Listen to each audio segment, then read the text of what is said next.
What could possibly be the connection between Casanova and Spitfire pilots? Well, it is, as you will see, the intraocular lens. This device, which has revolutionized cataract surgery, was invented by Sir Harold Ridley, one of the most illustrious ophthalmologists that Moorfields Eye Hospital has known. Millions of times a year, the world over, cataract surgeons can restore sight by inserting an intraocular lens. We do this knowing that the device is safe and effective. Indeed, we take it for granted, but it was not always so.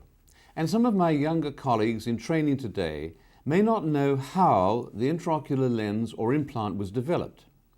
It's a story of ingenuity and perseverance, of personal envy and criticism, of reputations made, broken, and sometimes rebuilt, and, tragically, of countless blinding disasters. Because they go hand in hand, this presentation describes not only the lens development, but also the extraordinary advances in cataract surgery from couching to microsurgical phacoemulsification. Couching is displacing the cataract backwards into the vitreous chamber. This technique, which was practiced, for example, in the Hindu school of medicine, was for thousands of years the only method of restoring vision. It persisted in Europe from the Middle Ages until the 18th century. We will come back to couching a little later because, sadly, it is still carried out. A contemporary of Casanova was the French ophthalmologist Jacques Daviel. A splendid portrait in a private collection shows this outstanding 18th century surgeon who became oculist to King Louis XV. Daviel too practiced couching with all its attendant complications of hemorrhage, infection, uveitis, glaucoma and retinal detachment.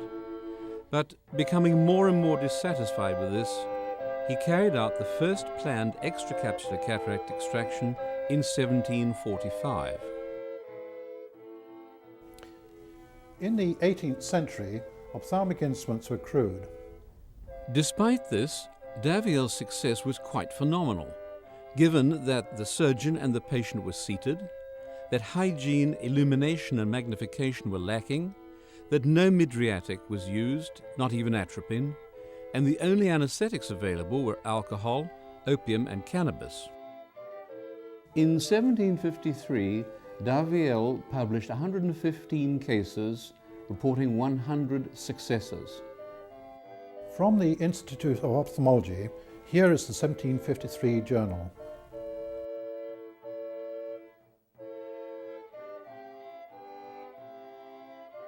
It's fascinating to open this musty old journal written in 18th century French, where he describes his technique together with these beautiful engravings. An inferior keratome incision is made and the wound enlarged with either scissors or a blade. The cornea is elevated and the anterior lens capsule is incised and the lens expressed with fingertips. This, for all its crudity, must rank as one of the greatest operations in the history of surgery. Jacques Daviel died here in the Hôtel de Balance in 1762 in Geneva, where his gravestone is to be found, with its relief, which was erected by the ophthalmologists of Switzerland in 1885. Changes were very, very slow. Only in the last part of the 18th century was the patient placed on his back and the incision moved to the upper half of the cornea. 150 years later, this had not changed.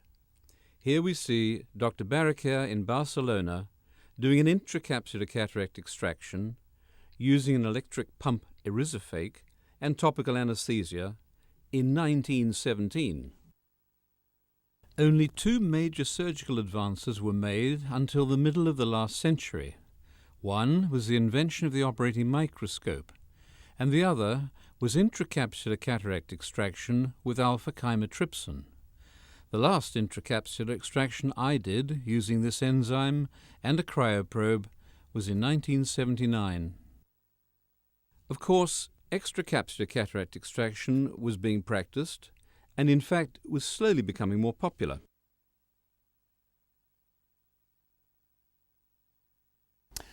Now we come to another great milestone along our surgical road. In 1967, Charles Kelman from New York published the first paper on phacoemulsification. After years of experiments with small cataract incisions, Kelman describes in his autobiography how the idea occurred to him when his dentist used an ultrasonic probe to clean Kelman's teeth. The early, bulky phacoemulsifiers of the 1970s and 80s evolved into the computer-controlled, sensor-driven machines which we use today. Using a heavy, awkward prototype phacoemulsifier, Kelman operated on his first patient, a West Indian called John Martin. His eye was painful and blind from absolute glaucoma, and John Martin knew that his vision could not be improved by cataract removal. Nonetheless, he bravely agreed to undergo this experimental surgery. The operation was done in secrecy. Even a sign was hung on the theatre door saying, "Contaminated room." The anaesthetist was not told what was going to be attempted. The surgery took 4.5 hours, of which there was 1 hour and 19 minutes of ultrasound. And there was vitreous loss. And there was endophthalmitis. And the eye was enucleated the next day. Kelman had to endure years of professional hostility, but he persevered and was eventually vindicated and has become recognized as the father of modern cataract surgery. Here is Charlie Kelman commuting in his helicopter to his office located in the Empire State Building. He became president of ASCRS, the American Society of Cataract and Refractive Surgery. Very sadly, he died in June 2004.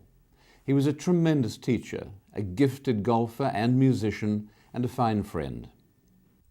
Listen to Charlie thinking laterally near the end of a case where I was assisting him. It's supposed to warm up on Friday. We'll play golf on Friday out on the island at one of the best golf courses you've ever seen. Okay, let me check that out with Jack tonight at dinner, because I think he's lining up something at Manhattan Iron. Well, this is much more important.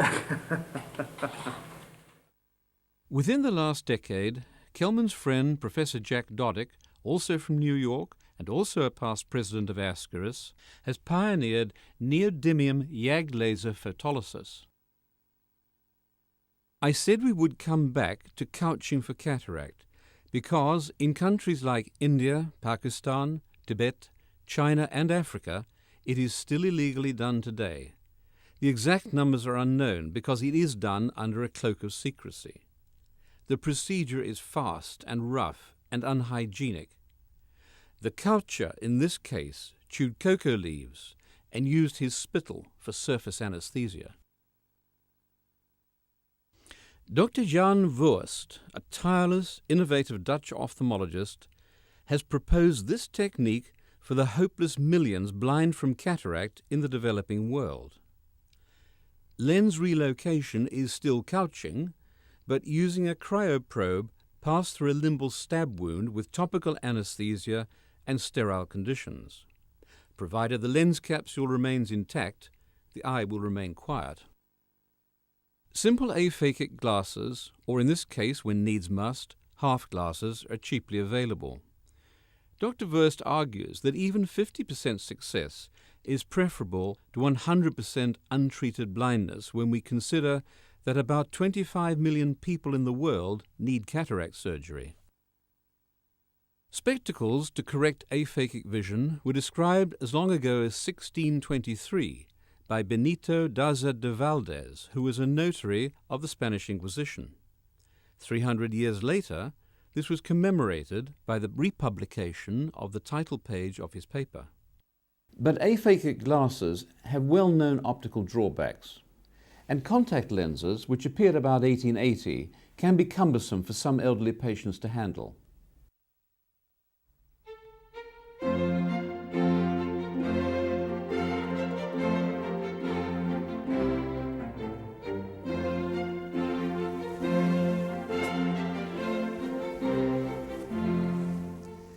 At a dinner in Warsaw in 1765, Casanova met a travelling Italian oculist called Tadini. Their hostess had had one unsuccessful cataract operation by her long-established German ophthalmologist who was also present. Vying for her second cataract, Tadini insulted the German, who called Tadini a charlatan, adding that a patient still might not see despite losing the cataract. Tadini then produced a box of highly polished crystal spheres. "What are those?" asked the German. And Tadini replied, "I possess the skill to put these under the cornea to replace the crystalline lens." This met with laughter, and the German published a newspaper article ridiculing the whole idea. He had Tadini summoned before the medical faculty to be examined in Latin, which he knew Tadini did not speak. After this, Tadini, sword in hand, chased the professor in the street, but was abruptly forced to flee from Warsaw. 2 or 3 years later, Casanova was in prison in Barcelona, where he found his jailer to be none other than the same Tadini. When he asked him about the crystal spheres, Tadini said that he had never mentioned them again. Casanova had family in Dresden, where the court ophthalmologist was one Casanova. It is very likely that through family connections, Casanova told Casanova about the little crystal spheres on one of his many visits. Because as long ago as 1795, in a publication by Rudolf Schifferli, a Swiss ophthalmologist, Casanova is described as attempting to insert a glass lens underneath the corneal wound, where he says it fell to the bottom of the eye. This concept of a pseudophaikos or artificial lens was brilliant, but so far ahead of its time technologically that nothing further could be done. Until this.